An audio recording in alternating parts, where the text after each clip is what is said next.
আসা যাওয়া একটু কষ্ট, কিন্তু পোলাপান বাসায় থাকতে থাকতেও তো একবারে অতিষ্ঠ হয়ে গেছে। অবশ্যই স্কুল বন্ধ থাকার চেয়ে খোলাটাই ভালো, কারণ বাচ্চারা তো বাসায় থাকলে ওইভাবে পড়াশোনা হয় না। 6 বছরে গরম ঠেকাবে। হ্যাঁ, এখন গরম আপনি কেমনে কিছু নাই, হ্যাঁ সব গাছ কাটতে ফেলাইছে, নতুন গাছ লাগানোর কোনো পরিকল্পনা নাই। এখন কি বলবো, এটা আসলে গরম যে কবে কমবে, এখন এই সে বসে থাকলে তো পোলাপানের লস।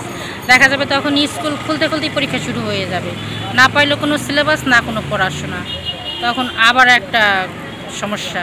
গরমের জন্য অন্য ব্যবস্থা করতে হবে, যেমন লোডশেডিং না হইতে, যাতে ক্লাসটা ঠিক রকম করতে পারবে।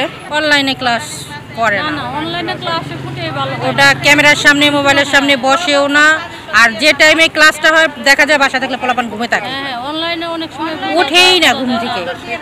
তাই সেই ক্ষেত্রে শুধু অনলাইন নাম, আসলে পোলাপান উঠে বসে না।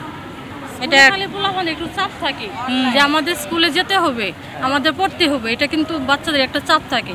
আর আমাদের গার্জেনও একটুই থাকে যে না, আমাদের বাচ্চাদের একটা থাকে, আমাদের মনের একটা তৃপ্তি থাকে যে আমরা আসলেই আমাদের বাচ্চার পড়াশোনা ঠিকমতো করতেছে, এটা আর কি থাকে। বাসা থাকলে তারা পড়তে চায় না, তারা ঠিক মতো ঘুমতে উঠতে চায় না, পড়তে চায় না, মানে এটা আর কি।